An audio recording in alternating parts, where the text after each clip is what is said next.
সাম্প্রতিক সময় আমরা দেখছি যে চরমোনাইয়ের সাথে বিএনপির একটা নতুন করে আলোচনা হয়েছে, কিছু বিষয় তাদের মধ্যে চুক্তি হয়েছে বলা যায় একরকম এরকমই।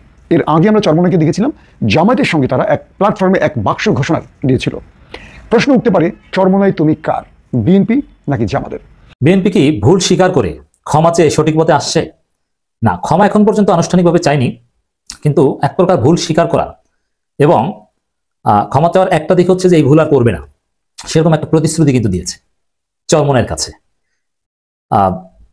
চরমোনাই পীর সাহেব ইসলামী আন্দোলন বাংলাদেশের আমির জনাব মুফতি সৈয়দ রেজাউল করিমের সাথে বিএনপির একটা প্রতিনিধি দল মির্জা ফখরুল ইসলাম আলমগীর বরকতুল্লাহ বুলু তারা যে বৈঠক করেছেন, এই বৈঠকে অনেক ঘটনা ঘটেছে, তার নানান দিক নিয়ে আমরা বিশ্লেষণ করছি। একটা দিক হচ্ছে, ওই দিকটা বলার আগে আমি একটু পেছন থেকে গত 23 জানুয়ারি যুগান্তর পত্রিকার একটা রিপোর্টের শিরোনাম আপনাকে শোনাচ্ছি দর্শক। চরমোনাইয়ের সমালোচকদের গালের উপরে একটি চর থাপ্পড় কষে দিয়েছেন বিএনপির মহাসচিব মির্জা ফখরুল ইসলাম আলমগীর সাহেব।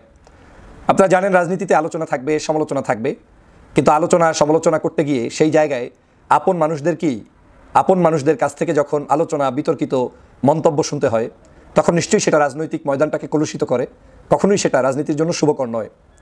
শেখ হাসিনার পতন এবং পালিয়ে যাওয়ার পর ভারতের হিস্টেরি আমরা দেখছি। ভারতের সরকার তো বটেই, তার মিডিয়া, সত্যি বলতে ভারতের সরকার এবং মিডিয়াকে এখন আর আলাদা করার কিছু নেই। ভারতের মিডিয়াগুলো বহুদিন থেকেই, বেশ কয়েক বছর থেকেই ভারতেই গদি মিডিয়া বলে অভিহিত করা হয়, অর্থাৎ যারা নরেন্দ্র মোদী পোলে বসা মিডিয়া। তো তাদের মিডিয়াকে একটু বার্তা না দিলেও একটু মাঝে মাঝে ফলো করা দরকার। সো আমরা বুঝতে পারি যে তারা আসলে বাংলাদেশ সম্পর্কে কি ন্যারেটিভ তৈরি করতে চাইছে। এটা কম বেশি ভারতের এস্টাবলিশমেন্টেরই ন্যারেটিভ। সরকার অথবা ডিপ স্টেট কেউ না কেউ এই ধরনের একটা ন্যারেটিভ বাজারে ছাড়তে চাইছে। চরমোনাই তুমি কার, বিএনপির নাকি জামাতের? প্রিয় দর্শক, গত 2-3 দিন পূর্বে জামাত ইসলামের আমির ডক্টর শফিকুর রহমান সহ জামাতের বিজ্ঞ নেতাকর্মীরা শায়েখে চরমোনাই বা পীর সাহেব চরমোনাইয়ের সাথে সাক্ষাৎ করেছে। সেখানে তাদের সাথে রাজনৈতিক আলোচনা সহ বিভিন্ন আলোচনাও হয়েছে এবং সেখানে বলেছে তারা ইসলামী দলগুলোর ভোটের বাক্স হবে একটা।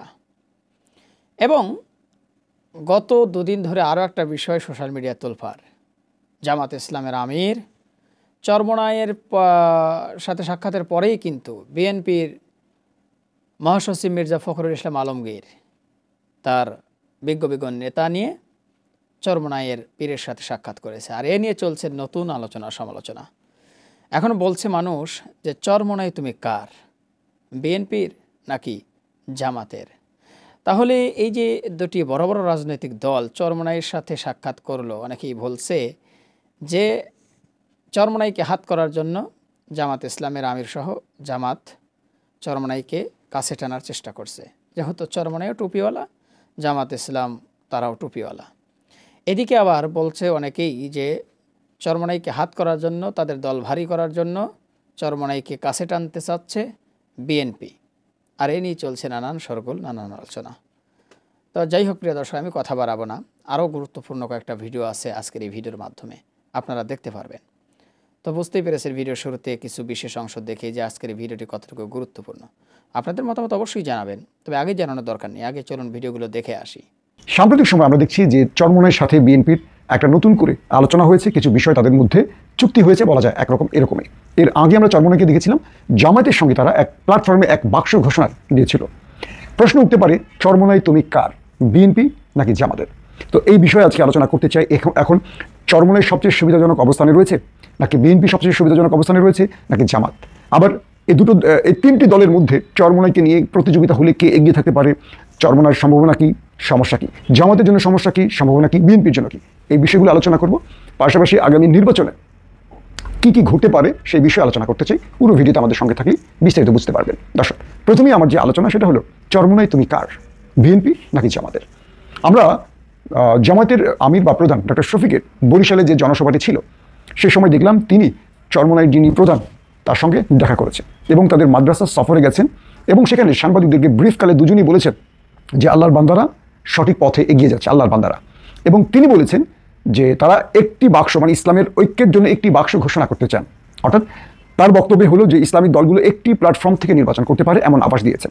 পাশাপাশি তিনি বলেছেন যে অতীতে আমাদেরকে ব্যবহার করেছে, তারপর ছুঁড়ে ফেলে দিয়েছে, আমরা আর ব্যবহার হতে চাই না, কারো ক্ষমতার সিঁড়ি হতে চাই না। এই বক্তব্যটি আমি সেই দিন বলেছিলাম সিগনিফিক্যান্ট। কেন বলেছিলাম? যে আমাদের প্রধান দুটো দল তারা বরাবরই এই ছোট দলগুলো বা ইসলামী দলগুলোকে ব্যবহার করেছে, কিন্তু তারা কখনো ইসলামী দলগুলোকে মূল্যায়ন করেনি, করবেও না। ধরেন শেখ হাসিনা তাদের জোটে যেসব ইসলামী দলগুলোকে নিয়েছিল তাদেরকে কখনো ব্যবহার করেনি, কেবল জামাতের বিরুদ্ধে তাদেরকে ব্যবহার করা হয়েছে। এবং জামাতের মতো একটি দল যারা গত 1.5 যুগ বলা যায় বা তারও বেশি সময় ধরে বিএনপির সঙ্গে ছিল, বিএনপির সঙ্গে আন্দোলন করেছে লম্বা সময়। বাংলাদেশে যদি সবচেয়ে লম্বা সময় কোনো জোট টিকে থাকে সেটা ছিল বিএনপির। প্রথমে 4 দলীয় জোট, এরপর 18 দলীয় জোট, এরপর 20 দলীয় জোট, এই একটি জোট শেষ পর্যন্ত 20-এর অধিক জোটে গিয়ে কি বলবো যে 20-এর অধিক জোটে গিয়ে তারা সম্পৃক্ত হয়েছিল। কিন্তু আজকে আসলে কি হলো? 5 তারিখের পর আমরা দেখছি যে সেই লম্বা সময় ধরে যে জোটটা টিকে ছিল, যাদের এত বন্ধুত্ব, গাঢ় বন্ধুত্ব, একসঙ্গে দীর্ঘ পথ যাত্রা, লড়াই, সংগ্রাম, রক্ত দেয়া, ফাঁসি বা কারাবরণ, এত কিছু, তাদের বন্ধুত্বে ফাটল ধরে গেছে। কারণ 5 তারিখের পর আওয়ামী লীগ মাঠে নেই। তাদের প্রধান শত্রু যখন মাঠে নেই তখন তারা নিজেরা একে অপরের বন্ধুত্ব থেকে শত্রুত্বের রূপ নিয়েছে, কারণ ক্ষমতার প্রশ্নে। দ্বিতীয় হলো যে বিএনপি নেতারা ধরে নিয়েছিলেন এতদিন জামাতকে, যে আমাদের প্রয়োজন জামাতকে, কারণ আওয়ামী লীগের এগেনস্টে জামাতের ভোট ব্যাংক এবং রাজপথে জামাত যে অ্যাগ্রেসিভ বা ফাইটার বা তাদের যে সাহসী মনোভাব, এটা বিএনপির খুব প্রয়োজন ছিল। কারণ বিএনপি রাজপথে ততটা সাহসী ভূমিকা রাখতে পারে না। আমরা সবসময় দেখেছি বিএনপির কর্মীরা যতটুকু সাহসী, নেতারা একেবারেই না। ওই যে মাঝে মাঝে আমরা দেখি, সেদিনও দেখলাম সোশ্যাল মিডিয়াতে একটা ভিডিও ভাইরাল হয়েছে, ভয় করি না, বুলেট বোমা স্লোগান দিচ্ছে আমাদের সব জাতীয় নেতারা, কেন্দ্রীয় নেতারা। যখনই একটা পটকা ফুটেছে সব নেতা আগে উঠে পড়ে দৌড়, কর্মীরা পরে দৌড় দিয়েছে। 28 তারিখে আমরা তাই দেখেছি। তো বিএনপি মূলত জামাতকে আওয়ামী লীগের এগেনস্টে রাজপথে ফাইটার হিসেবে ব্যবহার করতে এতদিন তারা জোটে রেখেছে। এরপর আমরা দেখলাম বেগম খালেদা জিয়া যখন জেলে চলে গেলেন তখন এই জোটটা দুর্বল হতে শুরু করলো, কারণ তারেক রহমানের বলয়টা জামাতকে সেভাবে হয়তো অ্যাকসেপ্ট করতে পারছে না, অথবা বিকল্প চিন্তা করছে। কারণ বর্তমান জোটের যে ব্যক্তিরা, মানে তারেক রহমানের কাছে যারা প্রিয়ভাজন, আমরা এদের অনেকে দেখছি যে তারা একটা ভিন্ন স্টাইলে রাজনীতি করতে চান। যেমন বেগম জিয়াকে জেলে নেওয়ার সঙ্গে সঙ্গে কার্যত বিএনপির সঙ্গে জামাতের জোটটা আমরা সেভাবে চোখে দেখিনি। নির্বাচনের আগে কামাল মান্নাকে দেখলাম বিএনপি খুব আদর যত্ন করলো, পরপর 2টো নির্বাচনে আমরা জামাতকে সেইভাবে বিএনপিকে অন করতে দেখিনি। আমরা দেখলাম যে বিএনপি জামাত তারা জোট ভেঙে না গেলেও পরপর 2টো নির্বাচন করেছে এবং সেখানে 2টো দলকে আমরা সেভাবে আগের মতো আর আওয়ামী লীগের এগেনস্টে শক্তিশালী ভূমিকা দেখিনি। কারণ বিএনপি জামাতকে ছেড়ে কামাল মান্নাকে ধরেছিল। পরবর্তী নতুন আশায় ছিল আমেরিকা বিএনপিকে ক্ষমতায় বসিয়ে দিবে, কিন্তু দেখা গেল শেখ হাসিনা সেখানে বড় রকম কারচুপি করেছিল। কার্যত এরপরে জামাতের সাথে বিএনপির সম্পর্কটা আমরা টানাপোড়েনের মধ্যে দেখেছি বা দুর্বল সম্পর্ক দেখেছি। 5 তারিখের পর বিএনপি বুঝে গেছে এখন তো তাদের প্রধান শত্রু আওয়ামী লীগ নেই, তাহলে জামাতের সাথে আর জোটের প্রশ্ন নেই। বিএনপি ভুলে গেছে বিগত 2 দশক ধরে কি হয়েছে বা জামাতের অবদান কতটুকু বিএনপির জন্য, এটা তারা ভুলে গেছে। কারণ বিএনপি ক্ষমতায় আসবে এই স্বপ্নে বিভোর, এবং বিএনপি বরাবরই ক্ষমতায় আসার একটা দল, যারা ক্ষমতায় আসার যোগ্যতা আছে, তাদের সেরকম জনপ্রিয়তা আছে, ভোট ব্যাংক আছে। আবার আমরা যদি বলি যে বিএনপি ক্ষমতার জন্য সব কিছু করতে পারে, সেটা ভালো কাজ হোক আর খারাপ কাজ হোক, এটা আওয়ামী লীগ এবং বিএনপির এই চরিত্রটার মধ্যে একটা মিল আছে। তো এই মুহূর্তে আমি গত ভিডিওতে বলেছিলাম, যখন জামায়াতের আমির চরমনের আমিরের সাথে বৈঠক করেছিলেন তখন আমি বলেছিলাম যে যদি ইসলামী দলগুলো একজোট হয়ে যায় তবে বিএনপির জন্য অনেক বড় দুঃসংবাদ আছে। কারণ তখন আমি কিন্তু প্রত্যেকটা বিষয়কে ভাগ ভাগ করে আপনাদেরকে বুঝিয়ে বলেছিলাম, এবং এটাও বলেছিলাম যে বিএনপির সবচেয়ে বুদ্ধিমানের কাজ হবে কি, জামাত থেকে চরমনাইকে তার পক্ষে টেনে আনা, এবং বিএনপি সেই কাজটাই করেছে। যারা আমার সেই ভিডিওটা দেখেছেন তারা খেয়াল করেছেন। আমার মনে হয় বিএনপি আমার প্রেসক্রিপশন বা আমার পরামর্শ নিয়েছে, বিষয়টা এরকম না, আমার পরামর্শটাই শেষ পর্যন্ত সঠিক হয়েছে। জামাতের হাত থেকে চরমনাইকে বিএনপি তার বগলে নেবার চেষ্টা করছে বা নিচ্ছে। 2টো বিষয় এখন খেয়াল করেন, একদম খুব মানে ইম্পর্টেন্ট বিষয়গুলোতে আসে। চরমনাইকে এখন সবাই টানবে, খেয়াল করবেন, সবাই টানবে, কিন্তু ভোট ব্যাংকের দিকে চরমনাই খুব স্ট্রং দল না, কখনোই চরমনাই ভোট ব্যাংকের জন্য বাংলাদেশের ফ্যাক্টর না। যদি চরমনাই জামাতের সঙ্গে যায়, জামাত একটা ন্যারেটিভ পাবে কীরকম, যে জামাত বা সকল ইসলামী দল একটা প্ল্যাটফর্মে আসলে যারা ইসলামী দলগুলোকে ভোট দিতে চায় বা যারা মনে করে যে আমরা সব দল তো দেখেছি, এবার ইসলামী দলকে আমরা বিজয়ী করতে চাই, এবার এই সংখ্যাটা অনেক। তো ইসলামী দলগুলো একজোট হয়ে গেলে একটা নতুন ন্যারেটিভ তৈরি হবে, একটা নতুন স্লোগান তৈরি হবে যে সব ইসলামী দল এক প্ল্যাটফর্মে এসছে। এটা হবে ভোট ব্যাংকের একটা বড় রকম ধাক্কা, অর্থাৎ অন্যান্য দলগুলো ইসলামী দলগুলোর দিকে এগিয়ে আসবে, যারা কখনো ইসলামী দলগুলোকে ভোট দেয়নি তারাও দেবে, যদি চরমনাই, জামাত, হেফাজত বা আদার্স ইসলামী দলগুলো একজোট হয়। আর যদি ইসলামী দলগুলো বিভাজিত থাকে, মানুষ আবারও বলবে দূর ইসলামের দলগুলোর মধ্যে এত বিভক্তি, আমরা কাকে ভোট দিব, আগের মতো আওয়ামী লীগ আর বিএনপিকেই ভোট দেয়, কারণ ইসলামী দলগুলো ক্ষমতায় আসতে পারবে না। ওই ক্ষমতা আসতে পারবে না এই প্রশ্নেই অনেক ইসলামী দলগুলোকে ভোট দেয় না, কিন্তু ভালোবাসে। তো বিএনপি ঠিক ওই জায়গাটায় হাত দিতে চায়, কারণ বিএনপি জানে যে চরমনাইয়ের ভোট দিয়ে তাদের বিজয়ী হতে হবে না। বিএনপি এটা করতে চায়, চরমনাইকে জামাতের সাথে জোট থেকে আলাদা করতে চায়, যাতে করে সাধারণ মানুষ ইসলামী দলগুলোকে বিভাজিত দেখে, অর্থাৎ ঐক্যবদ্ধ দেখতে না পারে। বিএনপির জায়গাটা এখানে, কারণ বিএনপি নির্বাচনে জেতার জন্য তাদের যে ভোট ব্যাংক রয়েছে এটাই যথেষ্ট। তবে 2025 বা 26-এ যে নির্বাচন হবে, বিএনপির সকল হিসেব নিকেশ আলাদা হয়ে যাবে। আমি আবারও একটা ভবিষ্যৎবাণী করলাম, কীরকম, কারণ গত 18 বছর বাংলাদেশের সঠিক উপায়ে কোনো নির্বাচন হয়নি। একটা বিশাল সংখ্যক তরুণ সমাজ ভোটার হয়েছে, সেটা 6 কোটি হোক বা 8 কোটি হোক। এই ভোটাররা বাংলাদেশের রাজনীতি কন্ট্রোল করবে এবং এই দেশের নির্বাচনের ফলাফলকে মানে উল্টো করে দিতে পারে। এবং তারেক রহমান এই কথাটি বারবার বলেছিলেন যে বাংলাদেশে আগামী নির্বাচন হবে ইতিহাসের সবচেয়ে হার্ড নির্বাচন, এবং তারেক রহমান আজকেও বলেছেন যে আমার দলের লোক যদি জনগণের বিশ্বাস অর্জন করতে না পারে, যে জনগণের পক্ষে না দাঁড়ায়, বিপক্ষে দাঁড়ায়, তাহলে 5 আগস্টের মতো ভয়াবহ কিছু ঘটবে, বা 5 আগস্টের চেয়েও ভয়াবহ কিছু ঘটবে। তারেক রহমান বুঝতে পারছেন এবং বুঝেই তার জনগণকে বোঝাচ্ছেন, কিন্তু তার দল বুঝতে পারছেন না। তার দল মনে করছে আমাকে ক্ষমতা যেতে হবে আর ক্ষমতা আসতে হবে, যে কোনোভাবে আমাকে মাল কামাইতে হবে, মাল। বিএনপি জিয়া পরিবারের বাইরে যারা আছে সবাই মাল কামাইতে ব্যস্ত এখন। কারণ কেউ কেউ আওয়ামী লীগের 15 বছরে মাল কামাইতে পারেন নাই, আর কেউ কেউ আওয়ামী লীগের 15 বছর প্রচুর মাল কামাইছেন। কীভাবে মাল কামাইছেন? আওয়ামী লীগের সাথে গোপনে লিয়াজ করে করে ব্যবসা বাণিজ্য টিকিয়ে রেখেছিলেন। তো যেহেতু এই দলগুলো হলো মাল কামানোর দল, তো এই দলগুলোর মাল কামানোর দলগুলোর টার্গেটই হলো কী করে মাল কামানো যায়। তো এই জন্য তারেক রহমান যতই সতর্কবার্তা দেন, তার দলের কর্মীরা সেভাবে শুনছেন না। আপনি যদি বলেন যে ভাই কিছু লোকের বিরুদ্ধে অভিযোগ, আমি বলবো এটা মিথ্যে হবে, কারণ খুব বড় বড় নেতাদের বিরুদ্ধে অভিযোগ আছে। এখন আমরা সঙ্গত কারণে বলছি না, হয়তো দেখবেন নির্বাচনের আগে অনেকের বিরুদ্ধে তথ্যগুলো চলে আসবে, আমরাই হয়তো বলে দেবো কোন কোন নেতার বিরুদ্ধে কত টাকা লুটপাটের অভিযোগ আছে, কিভাবে সে লুটপাট করেছে, ক্ষমতা না আসতে তারা এত টাকার মালিক হলো কি করে। তো বিষয়টা হলো তারেক রহমান যে কথাটা আজকে নতুন করে বললেন, যদি আমার দল জনগণের বিপক্ষে দাঁড়ায় তাহলে 5 আগস্টের চেয়েও ভয়াবহ ঘটনা ঘটবে, তাদের সাথে তার চেয়ে খারাপ পরিণতি হবে। এটা তারেক রহমান বুঝলেও তার দল বুঝতে পারছে না। এখন বিষয়টা হলো বিএনপি ইসলামী দলগুলোকে একজোট হতে দেবে না, আর ইসলামী দলগুলোর চ্যালেঞ্জ হবে একজোট হতে হবে এনি হাউ। এখন জামাত, চরমোনাই, হেফাজত, আদার্স দলগুলো তারা যদি একজোট হতে পারে, এবার বিএনপিকে শক্ত ধাক্কা দিতে পারবে। এমনও হতে পারে এই দলগুলো ক্ষমতা চলে আসতে পারে। বিএনপি কি ভুল স্বীকার করে ক্ষমা চেয়ে সঠিক পথে আসছে?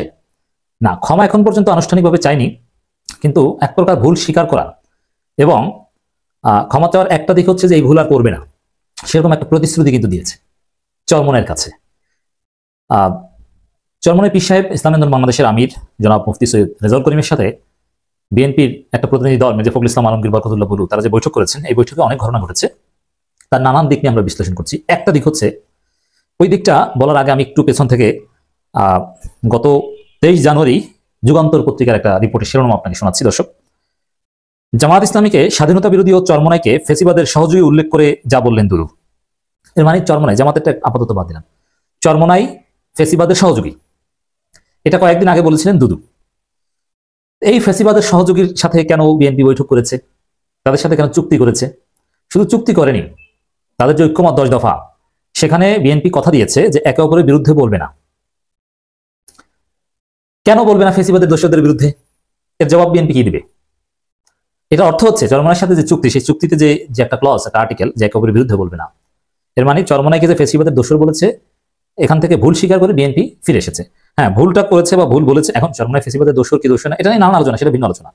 কিন্তু শামসুজ্জামান দুরু সাহেব বলেছিলেন যে চরমোনাই ফেসিবাদের দোষর, আর সে অবস্থান ভুল স্বীকার করে যে না একে অপরের বিরুদ্ধে আর বলবো না ভাই, সরি, এই প্রতিশ্রুতি লিখিতভাবে দিয়ে এসেছেন মির্জা ফখরুল বরকতুল্লাহ বুলু বিএনপি পক্ষ থেকে এবং বিএনপি হিসাবে। তাহলে কি দাঁড়ায় দর্শক? চরমোনাই ফেসিবাদের দোষর এই কথা বলায় ভুল হয়েছে, সেখান থেকে ফিরে এসেছে। তো দর্শক, চরমোনাইয়ের সাথে যে প্রতিশ্রুতি বিএনপি দিয়েছে, তাতে শুধু চরমোনাইকে ফেসিবাদের দোষর তার বলবেন না, সে কমিটমেন্ট করে এসেছেন, দেখি বলে কিনা। একই সাথে চরমোনাইয়ের সাথে 10 দফা আন্ডারস্ট্যান্ডিং যদি মানতে চায় বিএনপি, তাহলে জামাতকে স্বাধীনতা বিরোধী কথা বলা যাবে না। কারণ কি? ফেসিবাদ বিরোধী সব শক্তি মিলেমিশে থাকবে, একে অপরের বিরুদ্ধে বলবে না। এখন জামাত ইসলামী তো ফেসিবাদ বিরোধী শক্তি, তাহলে জামাতের বিরুদ্ধে কেন বলবে, কিভাবে বলবে?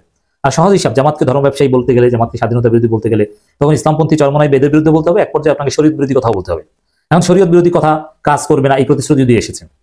তো দর্শক, আসলে ওই 10 দফা যদি মানতে হয়, তাহলে বিএনপিকে ভুল স্বীকার, 10 দফা ওখানেই ভুল স্বীকার করা হয়েছে এবং ক্ষমা চাওয়া হয়েছে, ক্ষমা আরো ভালোভাবে চাইতে হবে, এগুলো বন্ধ হয়ে যাবে। এটা একটা দিক। এই যে চরমোনাই ফেসিবাদের দোষর, জামাত অমুক, হুজুরের ধর্ম ব্যবসা করে, ওয়াজের নামে রাজনীতি করে, এইসব কথাবার্তা বলার দরজা বন্ধ হয়ে যাবে। বিএনপি যদি এই দুদুদের, এই হারুনদের যদি না থামায়, পাপিয়াদের যদি না থামায়, ফজলুর রহমানদের যদি না থামায়, তাহলে বিএনপি জাতির সামনে মুনাফিক হিসেবে প্রতিষ্ঠিত হবে। ফেসিবাদের পক্ষে বা আওয়ামী বা ওইসব শক্তি যেন পুনর্বাসিত হতে না পারে, এই প্রতিশ্রুতিও দিয়েছে চরমোনাইয়ের কাছে। মির্জা ফখরুল ইসলাম আলমগীরের একটা ভিডিও দেখলাম, তিনি বলছেন যে এই যে শেখ মুজিবের মূর্তি কোন একটা জায়গার নাম বলেছে ঢাকার, যে মানুষ দড়ি দিয়ে বেঁধে এরকম সরিয়ে ফেলছে, জুতার মালা পরিয়ে দিচ্ছে, খুব কষ্ট লাগে। কেন কষ্ট লাগে? শেখ মুজিব তো আমাদের নেতা ছিল, এখন শেখ হাসিনার কর্মের কারণে এখন সেই মহান নেতা শেখ মুজিবকে কিভাবে অপমান করা হচ্ছে। দেখেন, এটা কিন্তু ফেসিবাদের পক্ষে একটা অবস্থান। প্রথম কথা হচ্ছে যে মূর্তি, ওটা শরীয়তে জায়েজ নেই, হয়তো এখানে এক শরীয়ত বিরোধী কথা কিন্তু আগে বলেছে। ওরকম শেখ মুজিবের মূর্তির জন্য মায়া কান্না দেখাতে কিন্তু বিএনপি পারবে না, এই মূর্তির পক্ষে বিএনপি থাকতে পারবে না। বাংলাদেশে কোনো হুজুর এই মূর্তিকে জায়েজ বলে না, অতএব এই মূর্তির বিরুদ্ধে বলতে হবে আপনাকে, যদি শরীয়ত বিরোধী বা শরীয়তের মধ্যে থাকতে হয়। তাহলে শেখ মুজিবের মূর্তি হোক আর জিয়াউর রহমানের মূর্তি হোক, এগুলোর পক্ষে বিএনপি কথা বলতে পারবে না। বুঝতে পারছেন তো সামনে বিএনপি কোন পথে হাঁটতে হবে, কি প্রতিশ্রুতি দিয়ে এসেছে চরমোনাই পীর সাহেবের কাছে। বিএনপি ভাইস চেয়ারম্যান শামসুজ্জামান দুদু বলেছেন স্বাধীনতা বিরোধী শক্তি ও ফেসিবাদের সহযোগী দলের মিলনে গণতন্ত্র পরিবেষ্ট হবে না। মানে জামাত চরমোনাই মিলনে এই বিএনপির মাথায় ঠাডা পড়েছিল। পীর সাহেব চরমনাই বলেছিল না, এখন সেই ঠাডার ইম্প্যাক্ট কমানোর চেষ্টা করেছে বিএনপি। চিকিৎসা নিতে গিয়েছিল চরমনাইয়ের কাছে, দেখি কি হয় সামনে। বরং যারা গণতান্ত্রিক ধারায় আছে তারা পরিশুদ্ধ হবে এবং এগিয়ে যেতে পারবে। মানে কি, ওই জামাত চরমনাই এরা একটাও ভালো না, হুজুররা ভালো না, ভালো হচ্ছে বিএনপি। দুদু বাংলাদেশ সবচেয়ে বড় হুজুর দুদু, সবচেয়ে বড় মুফাসসির হারুন, সবচেয়ে বড় মুহাদ্দিস পাপিয়া। এই তো বিএনপির থিম হচ্ছে এটা। গত বৃহস্পতিবার বেলা 11টার দিকে ঠাকুরগাঁও জেলা শিল্পকলা একাডেমিতে একটা প্রোগ্রামে কথা বলেন তিনি। শামসুজ্জামান দুদু বলেন, রাজনৈতিক মেরুকরণে জাতীয়তাবাদের প্রশ্নে, গণতন্ত্রের প্রশ্নে যার যার অবস্থান থেকে আগামী নির্বাচনকে মোকাবেলা করতে চায়, একটি স্বাধীনতা বিরোধী রাজনৈতিক দল হিসেবে যারা সিলমারা, যারা 71-এ পাকিস্তানের পক্ষ নিয়েছিল এমন একটি দল, আরেকটি রাজনৈতিক দল যারা গত 16 বছরে বারবার শেখ হাসিনা অবৈধ নির্বাচনকে বৈধতা দেওয়ার জন্য শুধু নির্বাচনে অংশগ্রহণ করেনি, মার খেয়ে রক্তাক্ত হওয়ার নাটকও আমরা দেখেছি। মানে শাহেক চরমনাই নাটক করেছে, তাই না? বরিশালে যে মার খেয়েছিল এটা ছিল নাটক, এই তো।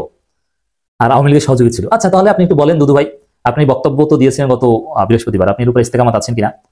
আর আপনার মহাসচিব মির্জা ফখরুল ইসলাম আলমগীর চরমনাইয়ের পাঁচকলি টুপি পরে চরমনাইয়ের কাছে মুসলেখা দিয়ে আসলো কেন? আপনি কিসের রাজনীতি করেন যে আপনি বলেন একটা আর আপনার নেতা যাই হুজুরদের হাত পা ধরে? কাহিনী কি? আপনাদের মধ্যে কোনো লজ্জা শরম ভারসাম্য আছে? দর্শক, আপনারা বুঝতে পারছেন কিনা? দুদু বলে যে শাহেকে চরমনাই নাটক করেছে, চরমনাই ফেসিবাদের দোসর, আর চরমনাইয়ের পিস পিস ঘরে মির্জা ফখরুল সাহেব, বরকতুল্লাহ বলুরা তাদেরকে যাতে লিখিত কথা দিয়ে আসে।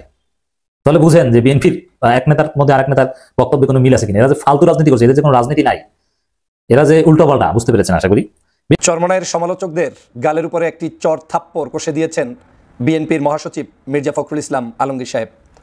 আপনারা জানেন রাজনীতিতে আলোচনা থাকবে, সমালোচনা থাকবে, কিন্তু আলোচনা সমালোচনা করতে গিয়ে সেই জায়গায় আপন মানুষদের কাছ থেকে যখন আলোচনা, বিতর্কিত মন্তব্য শুনতে হয়, তখন নিশ্চয়ই সেটা রাজনৈতিক ময়দানটাকে কলুষিত করে, কখনোই সেটা রাজনীতির জন্য শুভকর নয়।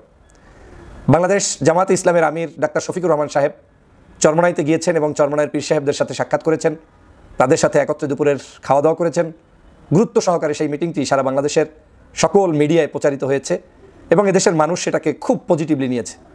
খুব পজিটিভ বলতে এরকম যদি আমাকে জিজ্ঞেস করেন যে কত পার্সেন্ট মানুষ চরমনাইয়ের পীরের সাথে জামাতের আমির ডাক্তার শফিক সাহেবের এই বক্তব্য কিংবা একত্রে বসায় খুশি হয়েছে, আমি বলতে পারি এক বাক্যে প্রায় 99% খুশি হয়েছে।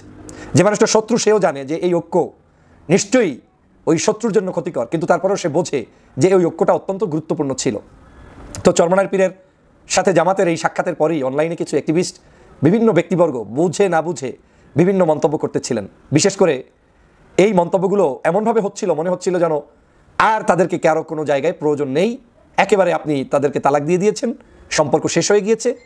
একেবারে আওয়ামী লীগের বিরুদ্ধে যেরকম কুৎসা রটানো বক্তব্য দেওয়া চলতো, একই উপায়ে তাদের বিরুদ্ধে বক্তব্য এই বাংলাদেশে বেশ 3-4 দিন 7 দিন পর্যন্ত আমরা দেখলাম।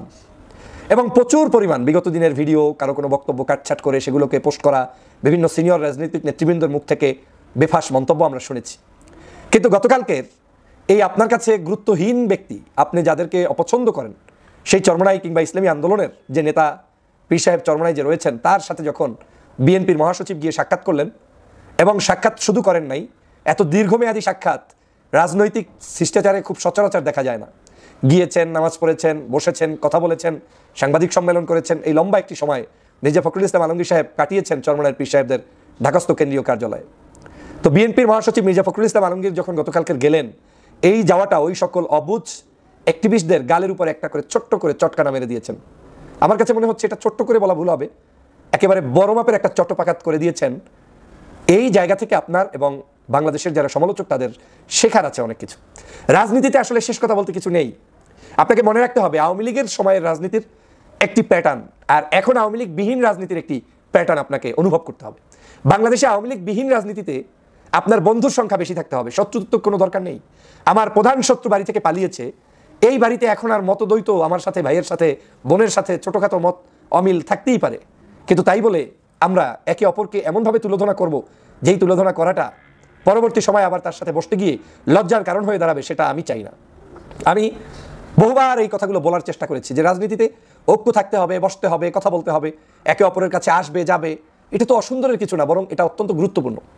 আরেকটা জিনিস মনে রাখবেন, আমরা বিগত সময়ের অনেকের অনেক বক্তব্য কেউ কেউ টেনে আনেন, এই বক্তব্যগুলোও যখন যেখানে যে পরিস্থিতির কারণে আলোচিত হয়েছে, সমালোচিত হয়েছে, এই পরিস্থিতি তো বাংলাদেশে এখন নেই। যেমন আপনি 2001 সালে যদি হিসাব করেন, তাহলে সেই সময় বিএনপি জামাত বাংলাদেশের সবচাইতে প্রিয় বন্ধু ছিল।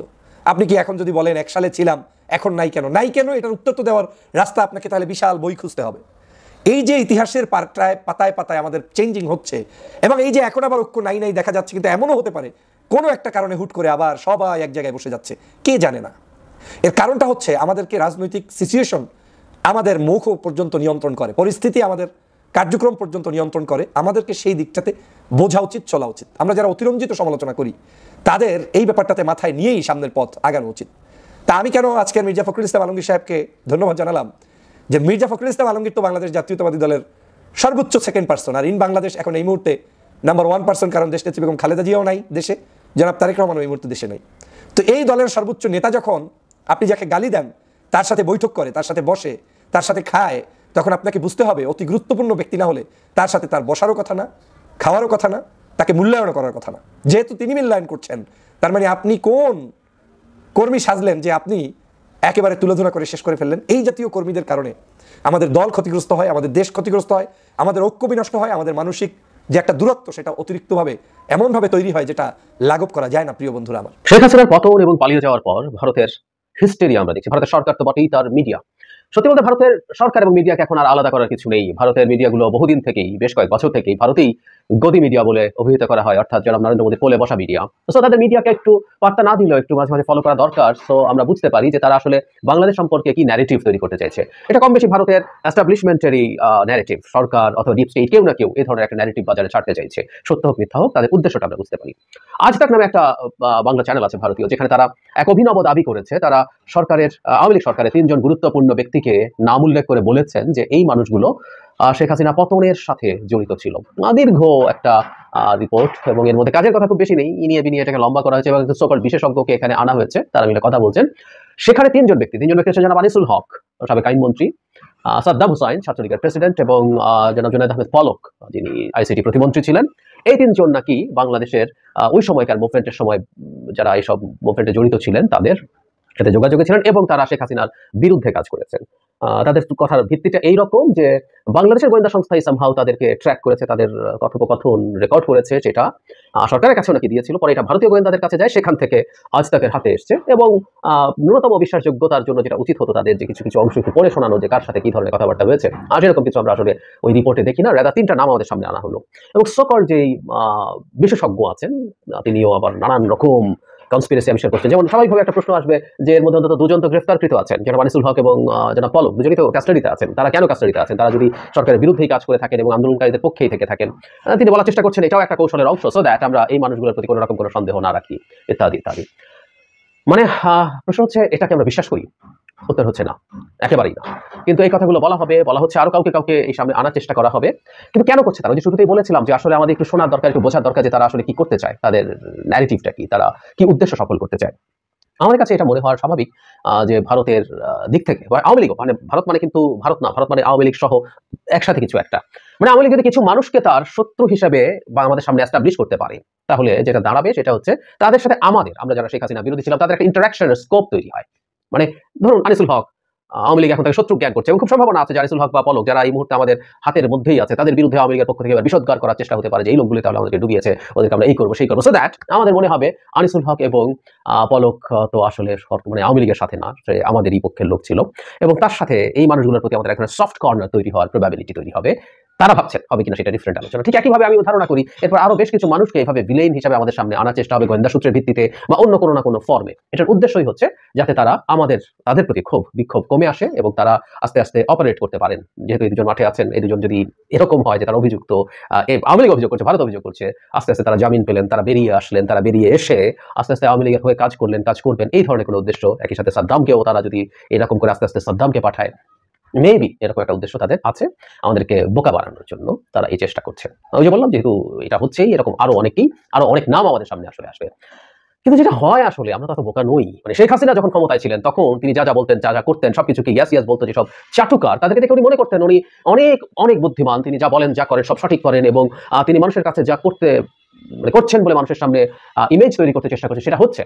এটা আসলে হচ্ছিল না। আমরা তার এই ফালতু মিথ্যে কেউ গ্রহণ করিনি তখনও, কিন্তু যে তার আশপাশে মানুষগুলো ছিল তারা মনে করেছিল এটার মাধ্যমে, তারা বলছে হ্যাঁ আপনি চাপ বলেছেন আপা, এটা তো অসাধারণ হয়েছে, মানুষ তো সেই গ্রহণ করেছে, খেয়েছে, এসব তো বলে আশপাশে থেকে, কিন্তু হয় না আসলে, কিন্তু এই যেটা হয় দীর্ঘদিন এই ধরনের একটা ইকো চেম্বারের মধ্যে বাস করতে করতে শেখ হাসিনা তার নিজকেই অসীম ক্ষমতাধর মনে করেছিলেন। তো তাদের এই চেষ্টাগুলো আদতে কোনো রকম কোনো ফল আসলে বয়ে আনবে না। আমরা যথেষ্টের বেশি স্মার্ট এবং এটা আসলে শেখ হাসিনারও বোঝা উচিত, কারণ শেখ হাসিনা তার উন্নয়ন, তার ওটা, তার সেটা, তিনি দেশের জন্য জীবন দিচ্ছেন। তাহাজ্জুদের পর থেকে ঘুমানোর আগ পর্যন্ত তিনি দেশের কথা ভাবতে থাকেন, তিনি সকল বঙ্গবন্ধুর স্বপ্ন পূরণ করার চেষ্টা করছেন, তিনি উন্নয়ন করছেন, কিন্তু মানুষ এগুলো খায় নাই। তার প্রমাণ হচ্ছে আপনাকে জেনে শুনে এরপর রাতে ভোট করতে হয়েছিল। এনএসআই রিপোর্টের কথা পত্রিকায় দেখেছে যে 22টা সিট পাবে বলে তারা স্পষ্টভাবে জানিয়েছিল, 18তে সর্বোচ্চ 22টা সিট। সেগুলো তাহলে খায় না, আমরা খাইনি। আমরা অনেক আগে থেকেই যথেষ্ট স্মার্ট। মানে কেউ বলেন যে আমাদের ভোটের ক্ষেত্রে আমাদের জনগণ আসলে যথেষ্ট পরিমাণ ম্যাচিওর্ড কিনা, স্মার্ট কিনা, শিক্ষিত কিনা তার প্রতিনিধি নির্বাচন করার জন্য। আমি তো দেখি আসলে আমাদের দেশের মানুষ খুব চমৎকারভাবে তার কালেকটিভ উইজডম ইজ এক্সেলেন্ট। সে ভুল সিদ্ধান্ত নেয় নাই। আওয়ামী লীগ যত কিছুই করুক না, 18তে যদি টাকা দিয়ে লাভ করে ফেলতো মানুষ কিন্তু সঠিক সিদ্ধান্ত নিত।